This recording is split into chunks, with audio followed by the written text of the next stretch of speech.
Olá, alunos e alunas do Centro de Ensino Alves Cardoso.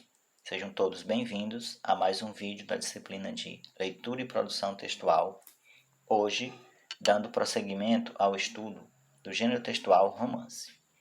Na nossa última aula, nós já conhecemos o conceito de romance, desse gênero textual, e também algumas subdivisões de como estudar um romance, como, por exemplo, que ele pode ser estudado com relação à abordagem do tema, que ele pode ser um romance regionalista, indianista, histórico, urbano, e também com relação à escola literária ou época que ele pertence, podendo ser um romance romântico, realista, naturalista ou modernista. Bem, para a aula de hoje, nós vamos relembrar o conceito de romance e dar prosseguimento ao nosso estudo, conhecendo outras subclassificações desse gênero textual.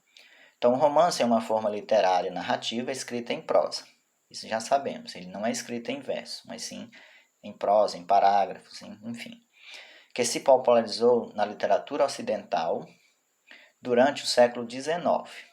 Então, ele só vai ganhar força mesmo durante o período literário intitulado Romantismo, dando nome, inclusive, ao gênero textual.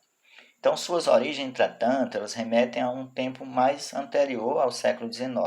Se remete a uma narrativa, talvez até conheçam, de um escritor espanhol chamado Miguel de Cervantes, Dom Quixote de la Mancha.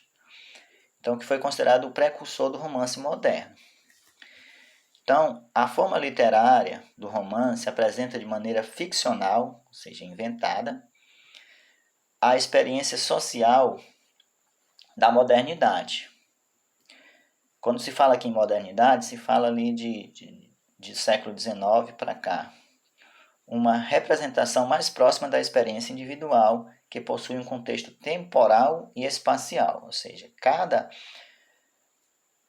produto desse, cada romance desse, ou cada subdivisão dessa, ela reflete um determinado momento temporal, no tempo e no espaço, acontece em algum lugar.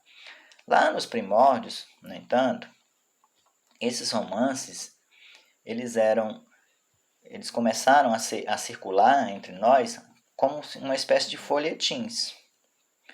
Ou seja, eles circulavam em jornais e eram escritos por capítulos. Mesmo escritores aqui brasileiros, conforme nós vamos estudar mais à frente em literatura, vamos estudar de novo a origem aqui do romance dentro da literatura e vamos conhecer alguns escritores que foram consagrados através dos folhetins. Alguns dos mais famosos romances da nossa literatura brasileira circularam inicialmente através de folhetins. Escrevia-se um capítulo por vez em espaço dedicado a eles. Tinha lá um espaço porque ainda não havia as edições de livros propriamente ditas, especialmente no Brasil. Então isso colaborou para a popularização desse tipo de história ficcional, já que eram vinculados em meios de comunicação de grande circulação. Então, a grosso modo, fazendo uma semelhança, ele se assemelhou a esses folhetins que circulavam aos seriados e novelas de hoje, dos dias atuais. Pois bem, então, mas passando às principais características do romance, nós temos aqui aqueles elementos do enredo, elementos da narrativa que já estudamos lá no início do ano. Lembram deles? Ação, espaço, tempo, personagens, enredo, narrador. Bem, vamos detalhar cada um deles. Essa ação, propriamente dita, nós veremos o seguinte, que essa ação ela geralmente é uma ação longa, conforme já fizemos o comparativo entre romance e outros gêneros textuais, como o conto, por exemplo, e a crônica, que são de menor extensão.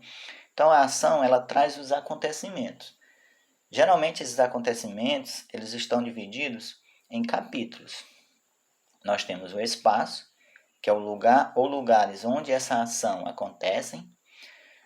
Por exemplo, um romance ele é ambientado, geralmente, se ele é, por exemplo, um romance regionalista, ele vai circular em uma determinada região, não necessariamente num só espaço, como acontece no conto. Com relação ao tempo, já sabemos, ou a ambientação temporal, essa narrativa ela deve acontecer em determinado tempo, né? Que esse tempo ele pode ser linear ou não linear, objetivo ou subjetivo. Mas nós temos aqui, ó, com relação ao linear, nós chamamos ele de cronológico.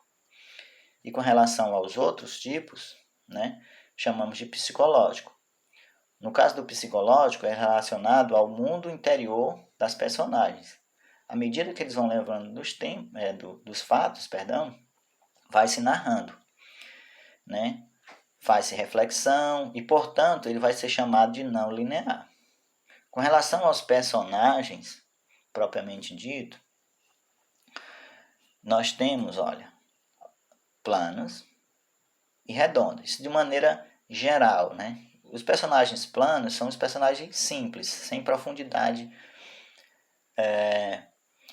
vamos dizer, psicológica. E já os redondos, ou esféricos, eles têm uma personalidade mais complexa, né? Ou seja, eles são mais descritos, ou por si só fica alguma coisa no ar sempre. Bem, há também outras subclassificações com relação aos personagens. Eles, por exemplo, eles podem ser divididos em protagonistas, antagonistas, coadjuvantes, né? Conforme já estudamos, inclusive, dentro dos elementos da narrativa. E, por fim, nós temos os tipos de narrador, que vocês também já sabem que podemos ter 3 tipos de narrador. O narrador personagem, que participa da história e narra em primeira pessoa. O observador, não possui conhecimento de todos os fatos, mas narra o texto em terceira pessoa. E o onisciente ou onipresente, que narra em terceira pessoa e conhece todos os fatos, além dos pensamentos e desejos íntimos de cada personagem. Ou seja, esse é o mais completo, né? Que além dele conhecer todos os fatos, ele ainda conhece o íntimo das personagens. Os 2 tipos mais comuns dentro dos nossos romances brasileiros é, inicialmente, o narrador observador, que é a narração em terceira pessoa, e muitas vezes o narrador personagem. Esse aqui é menos comum na nossa literatura, ok? Então, isso é o que temos para início, né? Trabalhando-se aí uma conceituação básica do que é um romance e as principais características do romance. Então, já nós teremos um vídeo detalhando um pouco mais sobre os tipos e exemplos de romances na literatura, especialmente na literatura brasileira. Até lá!